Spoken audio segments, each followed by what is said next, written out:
Bonjour, ravie de vous retrouver dans cette nouvelle vidéo pour vous faire un bilan sur le cycle que je viens de vous proposer au sujet des émotions universelles.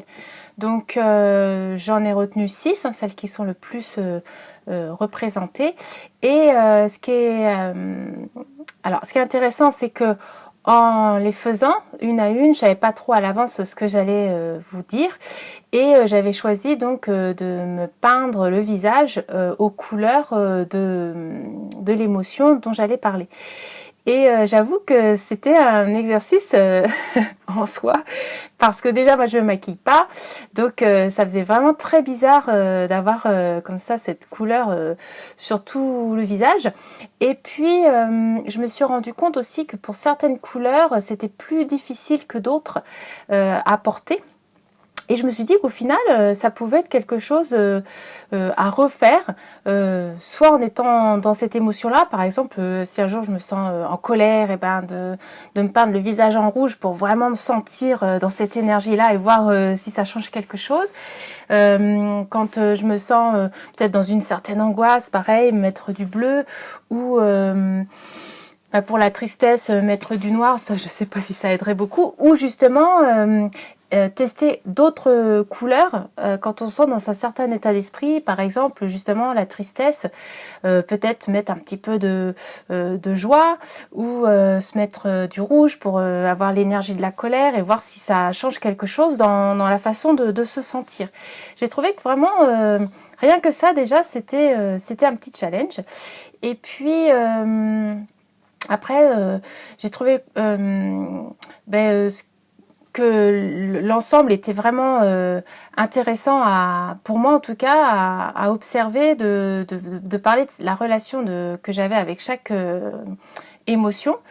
Et j'ai eu aussi quelques échanges, et donc je remercie les personnes qui m'ont fait des commentaires, parce que justement c'était vraiment intéressant de voir d'avoir d'autres avis.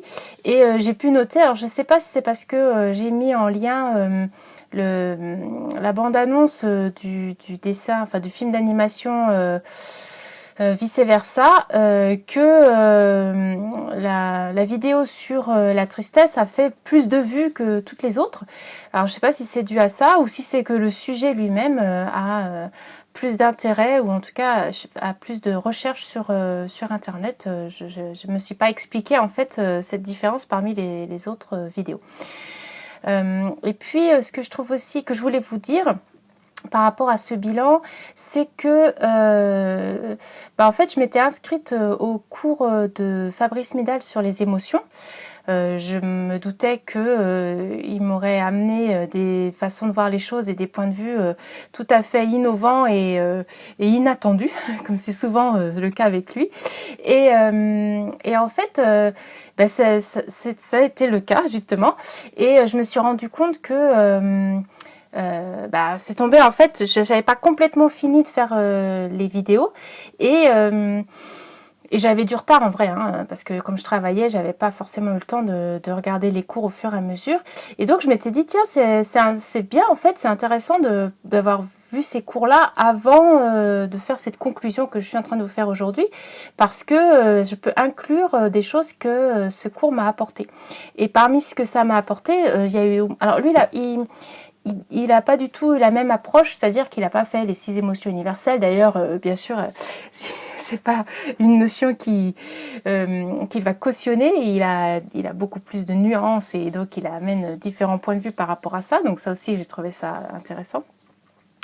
Mais il a parlé quand même de certaines émotions qu'on va retrouver sous la même appellation. Et donc, en particulier, moi, j'ai vraiment été marquée par son approche de la colère et son approche de la joie, puisque lui, en fait, il amenait un peu ce que je vous ai dit aussi sur la colère, mais il amenait aussi qu'en fait, pour lui, la colère, c'est bien de trouver en fait quelque part sa juste colère, et que ça peut être un moteur dans la vie.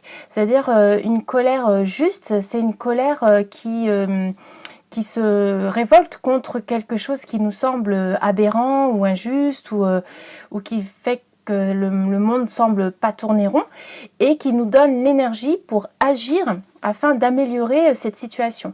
Et donc lui, son credo, on va dire, c'est la méditation et l'approche que maintenant, ou comment aujourd'hui on a dévoyé la méditation, et lui, il essaye d'amener ce que lui, il en a compris et ce que lui, il vit quand il fait la méditation. Et donc, c'est ce qui le met en colère, c'est ce que la société actuelle a fait de la méditation. Et cette colère le motive à faire ses cours, à faire les vidéos, tout ce qu'on voit en fait et qu'il produit pour le public. Donc j'ai trouvé vraiment ça vraiment éclairant. Et je me suis rendu compte que du coup, en fait, moi, j'avais pas forcément de juste colère. La colère, c'est une émotion que je connais bien, je vous ai dit, hein, c'est une émotion écran que j'ai régulièrement.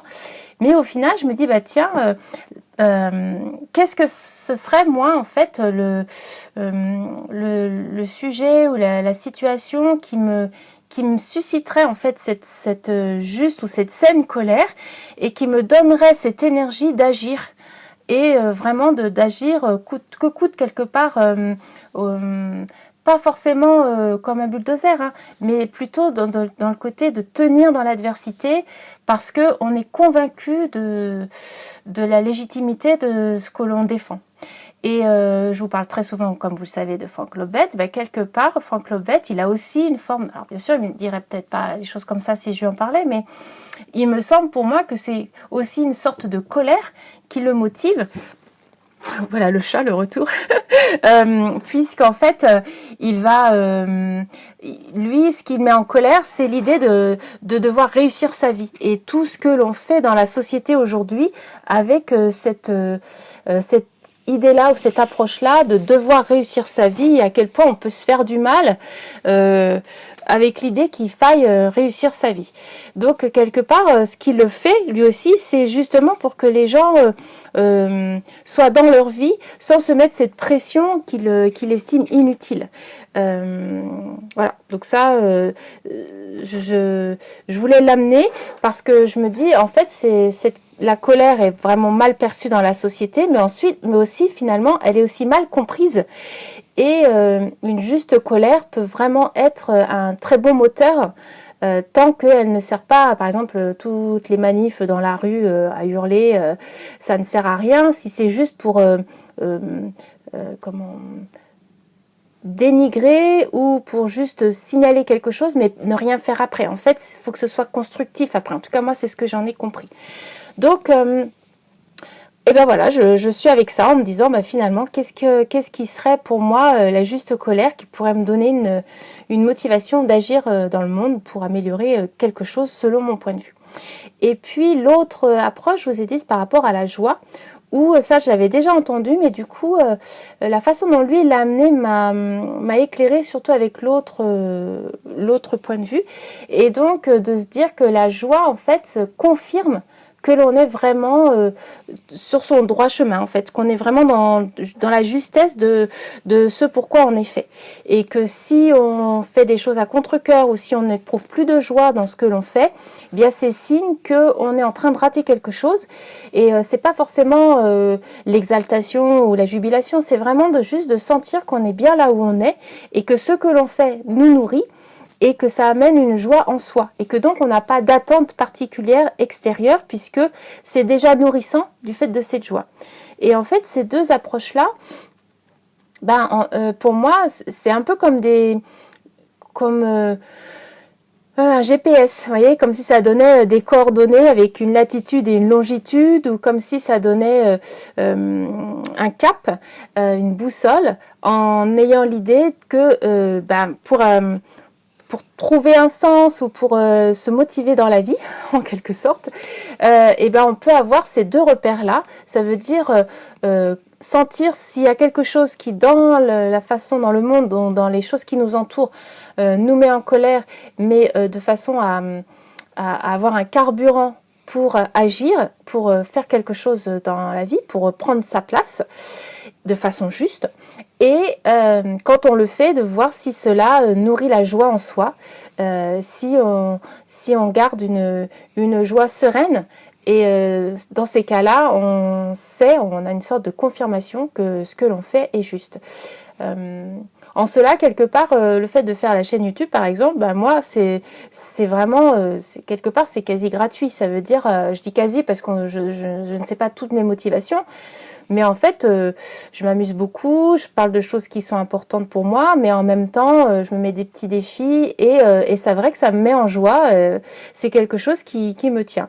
Donc voilà, j'avais envie de vous partager ça en plus dans ce bilan, parce que je trouve que c'était un éclairage qui pouvait ajouter au reste.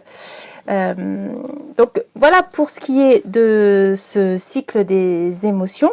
Et d'ailleurs, du fait d'avoir suivi le cours de Fabrice Midal, il a parlé d'une autre émotion qui globalement n'est pas considérée comme une émotion universelle. D'ailleurs, il a dit que certaines personnes ne la ressentaient pas, ce qui m'a assez surprise. Et du coup, ça m'a donné envie de faire une capsule bonus sur cette émotion qui est en fait un mélange de différentes émotions. Et j'aimerais donc vous partager un petit peu ma relation ou ma réflexion, mon vécu par rapport à cette émotion. Voilà, j'ai fait un petit teasing pour vous faire tenir jusqu'à la semaine prochaine. Et donc, je vous dis à la semaine prochaine pour cette petite vidéo teasing. Je vous souhaite une bonne semaine.